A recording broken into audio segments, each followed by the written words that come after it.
Line's good. Never on. Whoa. Hard. Hardly. Come on, Brent. Line's good. Got real close. I hear high, right? Try and hit 2/3. Have they saved it for her? Yes, they have. Ooh, welcome to Game of Stones, everybody. I am Sean Graham, Scott alongside, as always. Hello, Scott. Sean, what's up? Any curling happen recently? No, not much going on. Pretty boring. Yeah, pretty boring in the world of curling this week. Okay. What about our team, Sean? How's our team doing? So Scott has been on the road the past couple weeks, has missed our last two Monday night games. We've gone 1-1 in those two games, Scott. The game last week, we lost on a draw to the button tied after 8 ends against a former U Sport national champion in Cameron Goodkey. This is a very good game there. And the week before, I don't want to talk too much about the game, but I was playing third. And the third for the other team was a Mr. Wesley Frigette, and our team won the game. Hey, look out. I don't want to draw too much of a direct line there, but clearly it's because I was the other third that we won the game. That's the only logical conclusion, and that maybe I should be going to the Olympic curling trials. Hey, stands to reason. I'd say stands to reason. So at our next game, Sean, you're going to be skipping. Is that correct? Well, it's going to be a group decision now, I think, Scott, because the rule is skip until you lose, and the regulation game is 8 ends, and we played 8 ends and we're tied. So I don't know. It'll have to be a team discussion. We haven't actually come to a conclusion on the actual specifics of that particular rule. Okay, good to know. Well, let's move on and talk about some of the maybe I'll call it more important. Not more important to us, but more important curling that took place over the weekend. Yeah, let's do it. So, Scott, I was sitting around on Saturday afternoon at a thing, and I received a texted message from you saying we have to talk about Krista McCarville. So let's start our discussion there at the Canadian Curling Pre-Trials. No longer called the Road to the Roar, I noticed, as the trials are no longer called the Roar of the Rings, or at least not being advertised as such. And Krista McCarville and Jacqueline Harrison come out of the women's side to get the 2 spots. But the big story is how Krista McCarville was able to do that. She beat Jacqueline Harrison in the A side final after giving up a 5 in the second end to go down 5-1, and she clawed all her way all the way back to win 9-6. But Scott, that wasn't the most impressive comeback that Krista McCarville had this weekend. No, and it was after the draw 18 12:30 on Saturday game. Sean, I was in Europe, and we were getting ready to go to bed in anticipate of flying home really early. And I said, oh geez, this poor Krista McCarville, they're gonna have to grind it out on the other side. I saw that they just weren't putting anything together. And then all of a sudden, oh my goodness, they scored 4 in the 10th. Wow, this is crazy. And I was trying to figure out a way to watch it. I couldn't get on to TSN to watch it where I was. And, it turns out that wasn't the feature game anyway. But then I see, oh my goodness, they scored 1 in the 11th. Like, we have to break this down. What the hell happened? How do you get 4 in the, I watched today a little bit of the Horgan Fleming game. That was the feature game at that time. And the update from Kathy was for Team Zacharias, the second, third, and skip all missed shots. Yeah, that'll usually hurt you late in the game when that happens. But it's crazy. It's one of these things where when you're watching a game on TSN or Sportsnet and it's an actual feature game situation, and a team's down 4 going to the last end, and they're like, oh, we'll play it out. And you're like, oh, why? I want to see the end of a different good game. Yeah. But this is the 1 in 1,000 chance where you're going to get the 4.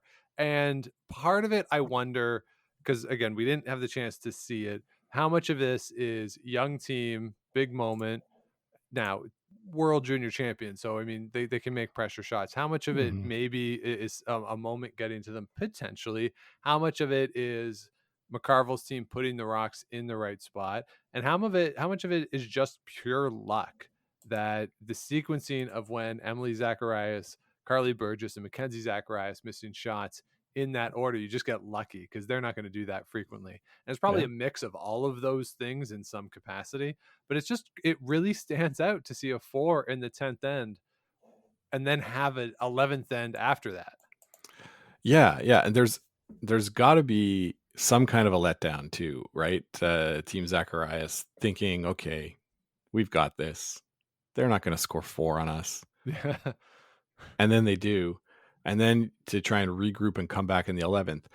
And they did show Mackenzie's last shot on TSN, and she did have a shot, a double, and she moved the second rock just quite not far enough. So like, just kind of oh no, what happened? And then in the game, was it later that night? They had no chance, right? They had no chance No. to bounce back from that.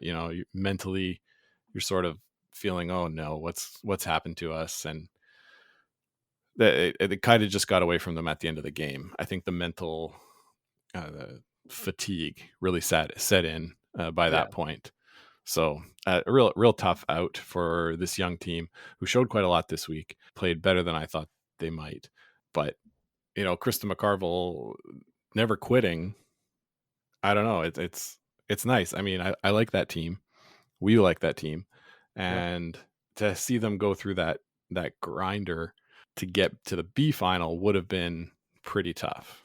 Yeah, it really was stacked, I think, in favor of the teams that win those A-side semifinal games. And we actually see it on both the men's and the women's side, where the winners of the 2 semifinals end up getting the 2 spots. And obviously, one of the winners was guaranteed the spot.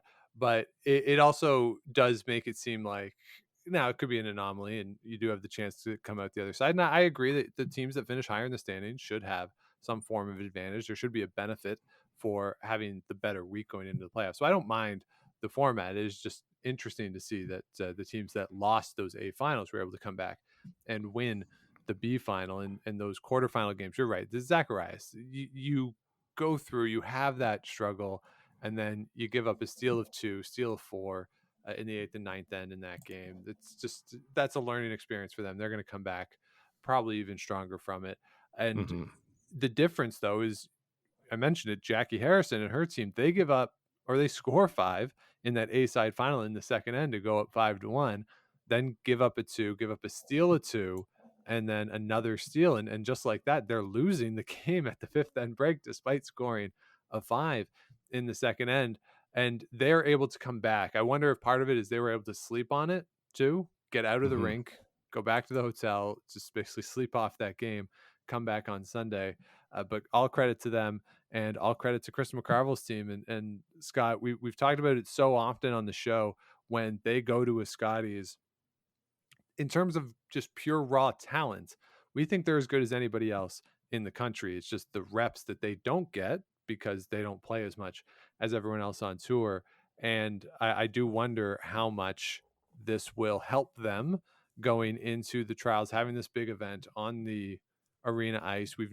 She's had good results at the trials before after coming through her pre-trials.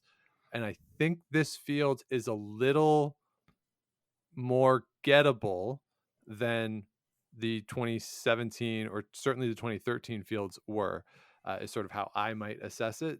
But we'll obviously have to see how it plays out. But I'm very excited to see how they do out in Saskatoon. Yeah, I think you can never count them out of a big event, right?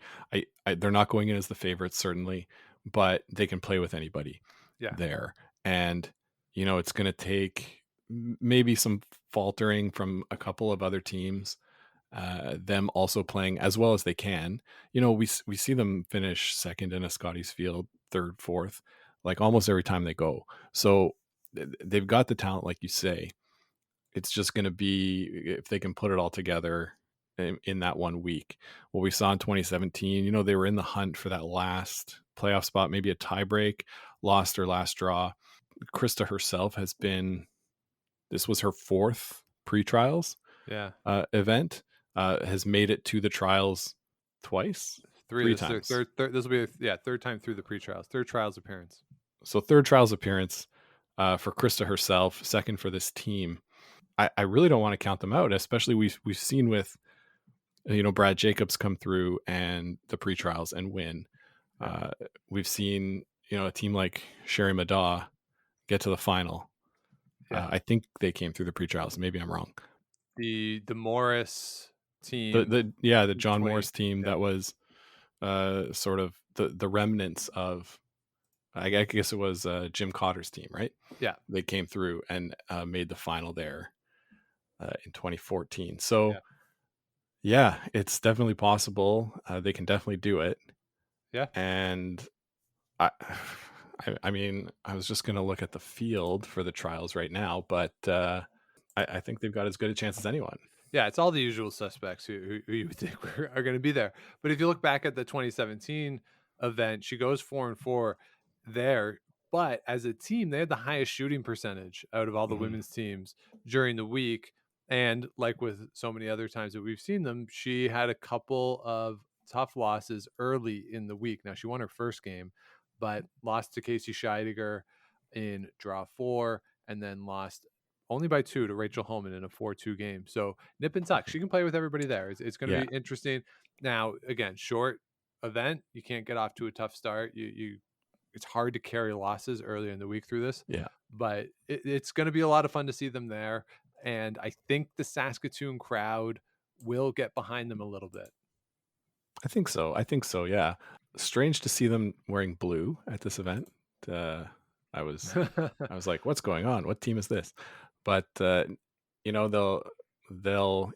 in theory be wearing that same blue or maybe a different color, because we heard with the last trials, Brendan Bottcher's team, I think the teams that come through the pre-trials get the last pick of uniform colors. So, who knows? Maybe they pick a dark green to come Northern Ontario proud. But anyway, the other thing I wanted to say about Team McCarville, that when I was watching the games today, I feel like they maybe all went to the same optician and got the same glasses, team glasses. I kind of like this. We talk about the uniforms for the teams. They've got to match. Yeah. Let's match the accessories too. I thought that was neat. Yeah, why not? We could add that to the World Curling Federation rules on uniforms. If more than one player has to wear glasses, they must wear the same glasses. Yes. Which, I don't know. It might be tough given, you and me. My prescription is much much worse. So. So congratulations to Krista McCarville. It will be great to see them there. Congratulations to Jacqueline Harrison and her team out of the Dundas Valley Golf and Country Club, aptly named as it is in Dundas, Ontario. They won the final spot in the trials, beating Corinne Brown and her team 9-2 yesterday afternoon. So that's Sunday afternoon. And they will get that spot. Scott, I had high hopes for Corinne Brown. I think that's a good week for them to get through and get into the B-side final. And so certainly no shame in that. I would expect them to be a presence as we look ahead 4 years in the next cycle. But in the moment right now, great for Jacqueline Harrison and her team. Ali Flaxey on this team, she has skipped in Scotties as representing Ontario before. Lynn Kreviazik, the Kreviazik family, we know certainly locally, but they've had a presence in various events for a very, very long time. So this is a really good team. They're probably going to go in as the team that people will look at and expect to be at the bottom of the table, at the end of the week. But that's certainly not a guarantee. They're good enough to compete here as well. Yeah, I think so. They had like a great week. The only team they lost to was Team McCarville. So definitely we're good at playing the teams that are sort of at their level or below. Didn't really have any close games through the round robin. I think the loss to McCarville was only by 1, so that would be the closest. But they won by 3 points or 4 points in every other game. and then 9-2 in the final against Corinne Brown. We talked about that grind of going through the playoffs. So by I think it was really tough on the teams that lost that those 1-2 games, because then they had to come back later that night and play against a team that had rested all day.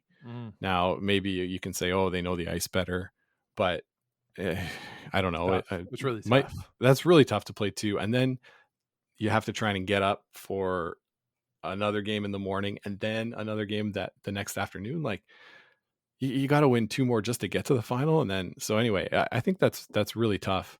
And we saw both teams that lost those 1-2 games go down in the quarterfinals the next day. Suzanne Burt and Zacharias that we already talked about. So for Corinne Brown, a great week putting everything together. I think you're right. They'll be there at the trials in the next quadrennial. So like I'm trying to think of what other storylines came out of this. Team Harrison, I guess that's what we were talking about. Hey, my brain is all over the place. I had a bit of a nap today, but this is Team Harrison to come through. We've seen Ali Flaxey on the national stage before. We've seen Lynn Kreviazek there. So they're a team that can do it. I wanted to see their statistics for the week just to see if there was any noticeable weaknesses on their team, because it seemed to me like they were quite good at junking things up. They were good at getting those big scores and the steals. They had 19 stolen ends this week, so that's pretty good. That's really good. Wow, they didn't give up any threes or greater. So minimizing the damage, capitalizing when they had the opportunity. I think that's what they're going to have to do at the trials to go forward. But I think, I handicap them probably bottom of the field. Yeah, I think that's where we'll probably look at them to be. But again, as you say, there's some good overlying numbers there, and they have a good chance to break some hearts once we get to Saskatoon. So let's shift our attention over to the men's side, where we also have our 2 additional representatives, or our 2 additional teams that will be at the trials. First team to qualify was Jason Gunnlaugson on a last rock draw in the morning game, about noon local time. Jason Gunnlaugson steps into the hack, makes a draw to the 4-foot in a tie game, facing 2 against Tanner Horgan / Jonathan Buke. They really have to decide what their name is going to be. Curling Canada seems to want them to be Team Horgan. They seem to want to be Team Buke. So I guess we should go with Team Buke. So Gunnlaugson makes that draw to the 4-foot, fired up when he makes it, lets out a big cheer. He earns his spot in the roar of the rings, as does Tanner Horgan later that night, beating Glenn Howard 7-4 in the last game of the event. Howard had beaten Pat Simmons and his team of young guns earlier in the day to get through. So congratulations to Team Buke and Team Gunnlaugson. Scott, this was really messy in one of the pools. Over in Pool B here, you had 3 teams that finished tied at 4-2 for second place behind Glenn Howard, who went 5-1. So it was Fleming, Tardy, and Flash, and Colton Flash and his team are eliminated based on the head-to-head matchups there with no tie breaks. One of the first times that Curling Canada has had this kind of structure where we don't see a tie break. So it's sort of tough week for Colton Flash, or a tough way to be eliminated, certainly for Colton Flash, given that those guys were at the pre-trials with a chance to get direct entry to Saskatoon. They missed that and then missed out here on tie break. So really tough week, but it shows how tight this field was and how good these teams were, that you get that group together at 4-2, and then you see the bottom half of that pool really struggled to kind of only beat each other, frankly. And then over in Pool A, it's not quite as bunched, but you do see a similar separation there, where the top 3 plus Mike Fournier were separated themselves. They were clearly the best ones in the pool there. So a lot of talent there, and tough work to get out of this event. So good job by Horgan and Gunnlaugson to do so. I don't know, Scott, how would you handicap either of these 2 teams looking ahead to Saskatoon? Well, I think what we have to talk about first, Sean, with Jason Gunnlaugson is they scored 12 points in one game.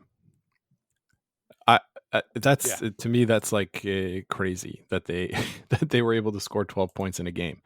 Like he's always been more about controlling the hammer and making sure that we have the hammer at the end. It doesn't matter if the game is close. We just need to have the hammer at the end. And I'm looking at their scores they put up was 7, 9, 12, 8, 5, 4, 8, 9.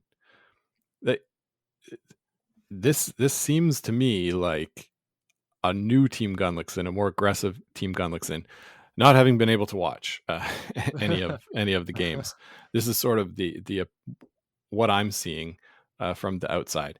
I think if they take that approach to play against what I'd say the better teams, then we're in this field as a whole. They're sort of playing on a knife's edge, because when Jason's on and he's making his shots, they can beat anybody playing that style. But if he's a little bit off, we could see something like the game they played against Mike Fournier, where they lost 11-4, right?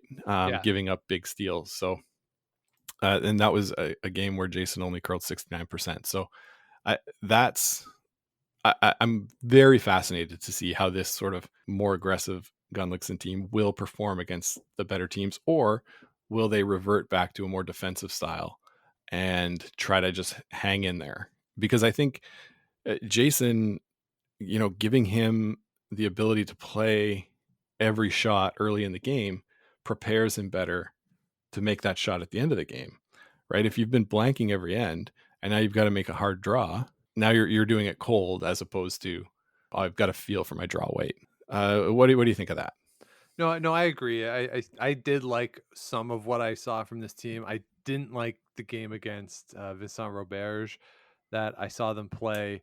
There was just too many little mistakes. There was moments where it's clear that they want to play the high hard one, and that's what their default is always going to be. And that's not necessarily wrong, but sometimes it feels like their preference for that does lead them into trouble, where drawing might be a safer play, or even board weight sometimes can be a safer play. So I wasn't overly thrilled with some of the things I saw from that perspective. He only had the hammer in the first end twice out of the 8 games. Yeah. So we talked about that going into it. He still struggled to get that early in the game. And again, for a guy who is so key on maintaining hammer control, I know you want it even ends, but you also don't really want to give it up in the first end, because you're not likely to go through without any blank ends. So it's, although that happened in the final, that he got the spot in, but it's one of those things where if you're going to almost punt on it, then sure, but you have to make sure that everyone scores every end, and that's so hard with those teams. And what we've seen in the past at trials, and it was more noticeable in 17 than it was in 13, and it was more noticeable in 13 than it was in 09, is that these teams seem to get tight and they get more conservative in their shot calling, and scores will go down. So if the other side is less willing to match up with you and to go with that, and they have players who are more precise in making those high weight peel shots, getting rid of multiple stones and the shooter at once, it's going to be really hard for them to pull that off. So I frankly would expect them to have similar outcomes to what we've seen in the last couple of Briars. Okay. Looking at their overall numbers on the week, they have 18 stolen ends out of 77 ends played. So that's like, I don't think of Jason Gunnlaugson as the team that's going to steal you to death. Now, obviously, the game against Glenn Howard, which we can talk about, where they stole the last 3 ends or 4 ends to win that game. That was the A final. Just pretty incredible, right? Like, I guess that wasn't the A final, that was the semifinal. But yeah, they stole 8, 9, and 10 to win. It sort of blew my mind when I saw that. I thought, Oh, that's how they're winning? Really? Huh. Yeah. Like, I just wasn't expecting it. So, yeah, if they can take this and transition it into the trials, they're going to scare some teams, right? Like, Gunnar can play with anybody. He can. Yes. I'm intrigued by it. Yeah, so it will be interesting to see them there and see how they stack up with the teams again who we've seen them play in the past couple of Briars. Now, someone we haven't seen at a Briar before in on the team proper has been an alternate, but Tanner Horgan throwing the fourth stones. Yeah, and he was skipping too. So we got Tanner Horgan will be there, and his team with Jonathan Buke, Wesley Frigette, and Scott Chadwick playing out of Kingston. They are there, as I said, beat Glenn Howard in that last game. This is going to be new sledding for Tanner Horgan, and I think all these guys, I don't think any of them have ever been at a trials before. So they'll be coming in as the new kids on the block in that front. But certainly we've seen all of them at various points in their careers compete at the high level. They're going to be, I think, the massive underdogs going into that event. And it'll be fun to see them there and whether or not they can pull off some upsets over the course of the week and put themselves in a position to maybe grab one of those 3 playoff spots. Yeah, they played lights out, Sean, in that game against Howard last night. We talked about it on the women's side. On the men's side, we saw Team Howard had to come back, losing that 1-2 game, and had to come all the way back through to get to this B final. So that's 3 extra games.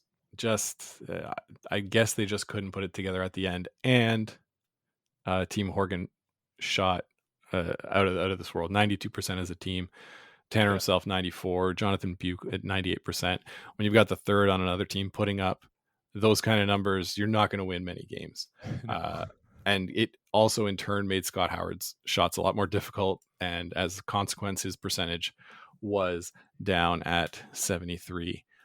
Team Horgan on the week, we talked about it going in, preventing steals being the most important thing. They gave up 1 stolen end. Yeah, that's pretty good. So when you're doing that consistently, you'll be winning a lot of games. Yeah. So if they can keep that up, you don't give up steals, you're going to win. So see if they can keep that up at the trials. It's going to be a little harder though at the trials. Yeah.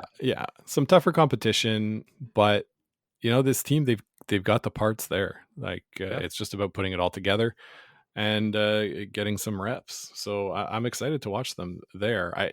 I would also have been excited to see Glenn Howard, just the sort of veteran presence. I like watching their team, but Team Horgan, well earned, and good to get a young team in there to get a taste and hopefully build on this experience going forward for the next 4 years.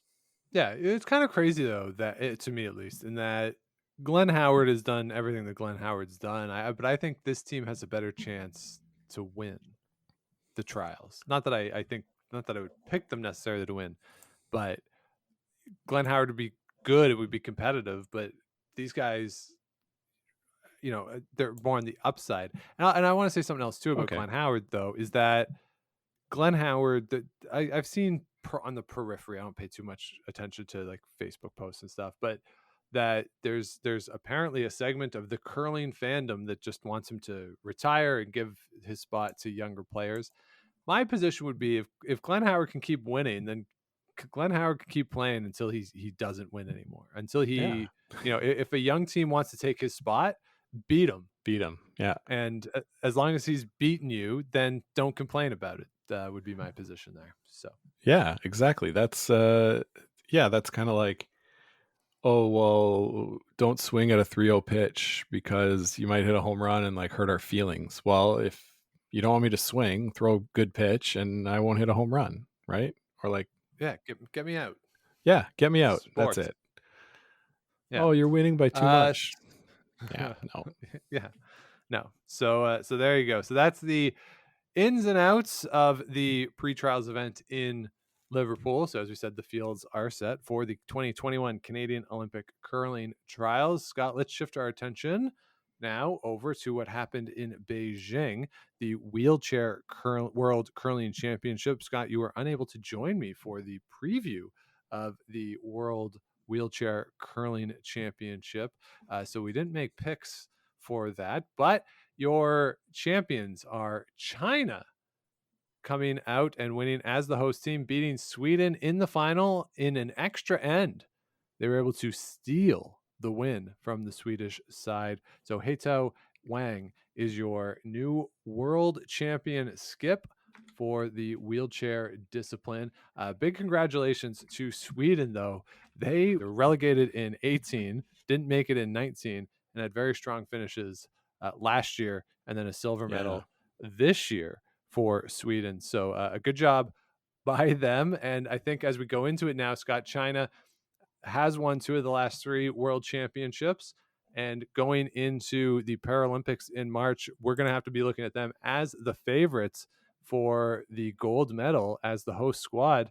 This event was played, as we said, in the Ice Cube, which will host the curling and all the curling disciplines for the Winter Olympics and Winter Paralympic Games in the new year. So it'll be a fun environment going in there with certainly during the Olympics, it'll be fun when the Chinese teams are playing, but now you got the favorites on the Paralympic side being the host squad. It's always fun when the host team has a really good chance to win a gold medal. Yeah, for sure. And we saw also, I listened to a bit of your preview, Sean.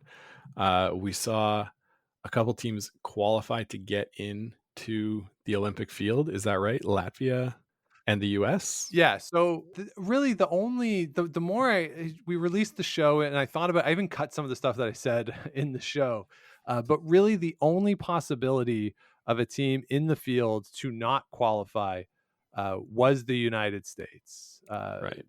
Really, I don't think there was a scenario in which Italy qualifies, the United States qualifies, but somebody like Latvia is out because Estonia wasn't there. If Estonia had been there, the math would have been very different. Right. But since all those teams above the Americans and the Italians were also ahead of Estonia, Estonia was the one that risked dropping out. Okay. So the Italians had a tough week. They get relegated. They will not qualify or have not qualified for the Paralympics. The United States did stay ahead of Italy, so they do secure the final spot. And Estonia, who watched, I'm sure, with bated breath over the course of the week, the results of both the Americans and the Italians. So they are in despite not participating. So the field of 12 is set for the 2022 Paralympic Games, with Estonia on the points being the last entry, the 12th entry, and Italy not quite making it in. Right. So congratulations to those teams. The United States had a great week, 8-3. They beat Canada, I think, in the first game. I think pretty fun event overall. Just one other quick note from the wheelchair event. In terms of points, we talk about, obviously scoring more points than the opponent is better. The Chinese and the Chinese and the Swedes were both plus 44 over the course of the week. And that's 13 points better than RCF. And just an incredible efficiency in their ability to score and their ability to score multiples throughout the course of the week. You don't see as many blanks in the wheelchair discipline as you do in the traditional 4-person game, and their ability to maintain that dominance of the scoreboard. Very impressive. So they were full fare for that gold medal match. Congratulations. The defending world champions from an unknown country, they end up winning the bronze medal over the Americans, who, as mentioned, finished 4th. So we would expect a lot of these teams, a lot of these lineups to be the Paralympic teams. Haven't seen too many formal announcements, though, given that this just happened. So we'll see if anybody wants to rejig their lineups and how it'll all play out. I would certainly expect the Canadian lineup for one to stay the same. I'd be surprised if there's a significant change there, but we'll have to see. We've reached out and we're going to see if we can get some more in-depth coverage or discussion about all that went on in Beijing. So keep an eye on the feed for that over the next week or so. See if we can get that one out to you as soon as we can. Scott, let's also note that the United States, not only did they qualify for the Paralympic Games this week, they determined their mixed doubles representatives for the Olympic qualifying event, as the United States has not secured their Olympic berth in the mixed doubles discipline. And it's going to be Plys and Vicky Persinger representing the United States at that last chance qualifier. Congratulations to them. It's not the Hamiltons this time. It's going to be a new team, but certainly we've seen both of them represent the United States before. Going to be a very strong team, and I think they'll be favorites heading into that last chance qualifier. Yeah, and Corey Dropkin and Sarah Anderson, I think finished as the number 1 team in the field and lost the 1-2 game and then the semifinals. So tough for that team, who we've seen participate on the international scene as well. Holy cow, I'm looking at the standings now. Very, very crowded field. John Schuster and Corey Christensen as well, who I think got a bronze medal in 2019. They didn't play 2020 Worlds, right? 2019. That sounds right. Yeah, just a cool event that I seem to have missed. But yeah, I think they'll be well represented by Vicky and Chris. A couple other things, Scott. The next Grand Slam kicks off, I believe, this week. So it's going to be another triple knockout format. The usual suspects are there. I don't know if anything has happened over the past few weeks to make us really rethink the field. This is really the last tune-up before we get into the Euros, before we get into the Canadian Olympic trials, before we get to the American Olympic trials. This is the last big tour slam events before we get really into the core of that Olympic qualifying season. Any expectations for the slam this week?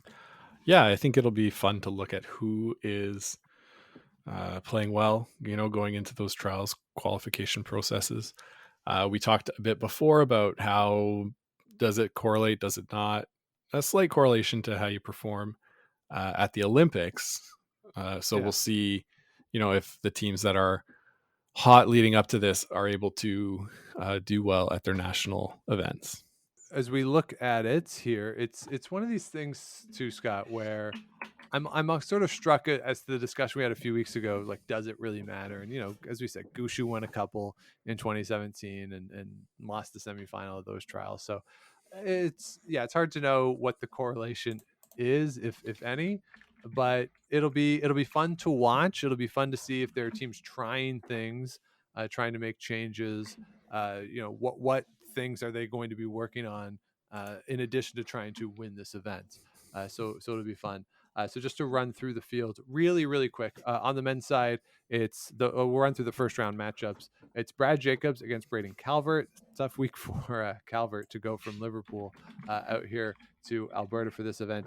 It'll be Mike McEwen against Peter de Cruz, Nicholas Edin against Ross White, John Epping against Glenn Howard, Bruce Mowat and Ross Patterson, Brendan Bottcher and Yannick Schwaller, Brad Gushue, Jason Gunnlaugson, Kevin Cooey, and Matt Dunstone over on the men's side. On the women's side, the first round matchups are Tracy Fleury against Corinne Brown, Elena Kovaleva against Team Gim, Jones against Kim, Fujisawa, Kelsey Rock, Hasselberg against Shori. I think that's a new addition from the last one.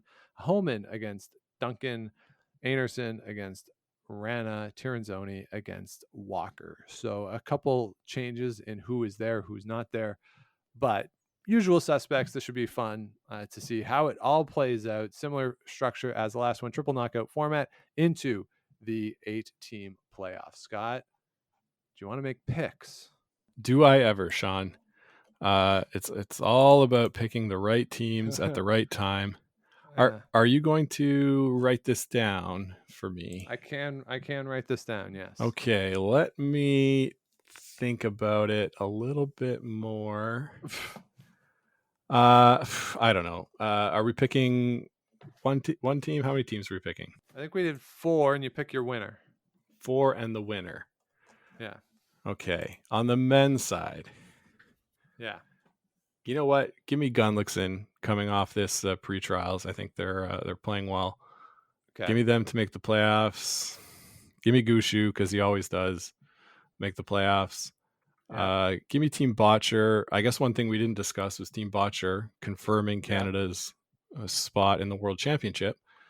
So give me them. And give me Dunstone and I'm gonna pick Bottcher as my winner. Okay, and you got Bottcher to win. I'm going to go with Bruce Mowat because obviously, and I'm going to pick them to win. Until they don't win, I'm just going to keep picking them to win. I will also go with Nicodine, Kevin Cooey, and Peter DeCruz to make the playoffs for me. And then over on the women's side, I am going to go with Hasselberg, Homan, Anderson, and Tiranzoni with Anna Hasselberg winning. Sean, did you just pick the top 4 teams in the world? Yeah, I did. Okay, cool. Give me, you know what? I'm going to go a little off the board here. So I'm going all in on Korea. You're taking the Korean contingent. The Korean contingent in this field. Give me Tracy Fleury and Peterson with Fleury winning. All right, back to back for Tracy Fleury, according to Scott. If it ain't broke, Sean, don't. Yeah. Why fix it? Yeah. So one other piece of news, Scott, you did mention, yes, we did forget. Congratulations to Team Bottcher and to Curling Canada for coming through the America's Challenge, going 4-0 against Mexico and Brazil. Looked like it was a good event out there. That they sold it out, at least for the Canadian games. Looks like the games that Brazil and Mexico were playing against each other seemed to have good crowd, a fun event there. So well done to everybody out there. Seems to have gone off without a hitch. So always fun. I like the America's Challenge. I think it's a good idea, even though it's going away as we move ahead into the next quadrennial. Mm-hmm. But good job by everybody out there to put that on, have some fun, and part of the grow the game. So we will, not that we were super doubting it, but we will see Canada at the Men's World Curling Championship in April. Yeah, Sean, I love getting the press releases from Curling Canada for everything, but having them, they really spun that last win for Canada as, boy, this one was way closer than the rest, but it was 10-1. Like I can understand.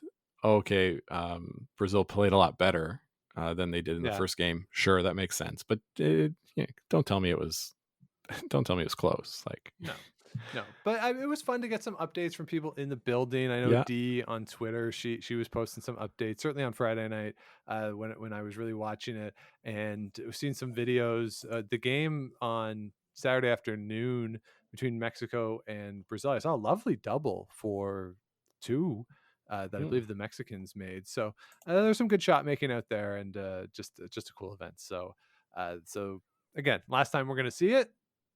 But who knows? Maybe we'll see those teams in that Pacific, whatever it's being called. Yeah, Continental Challenge or the Continental event. Yeah. Which does lead us to just the final quick piece of news is that the Pacific Asia Curling Championship kicks off next week. Mm-hmm. So that is another one to keep an eye on for World Championship qualification and looking ahead into the Olympic cycle for this year, how those teams are going to do in that regional championship as we get set for first the PAC and then the Euros. So it's going to be a jam-packed month of November with those regional championships leading into as well the Canadian Olympic curling trials, the American curling trials. Some other countries have events that they still have to do.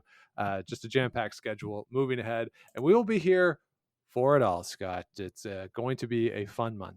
It's going to be really fun, jam-packed with curling. I'm back in Canada, and I'm looking forward to it. All right. So if you don't want to miss any of that, please do subscribe wherever you get your podcast. Do the likes, ratings, comments, all that good stuff. Helps us grow. Let other people know what we're doing. Just keep the show growing. Keep us moving along here through this Olympic year. And do follow along on social media at Game of Stones Pod on Twitter and Instagram. And do visit us over at gameofstonespod.com. You can find all of our past episodes there, plus a link to the merch, which all of the proceeds are going to the Sandra Schmirler Foundation and Food Banks Canada, with us matching the proceeds as well. And there was a story last week on the National about food banks, the demand for food banks going up as we head into the winter here, and some concerns about being able to meet the demand. So we will continue to be matching, certainly.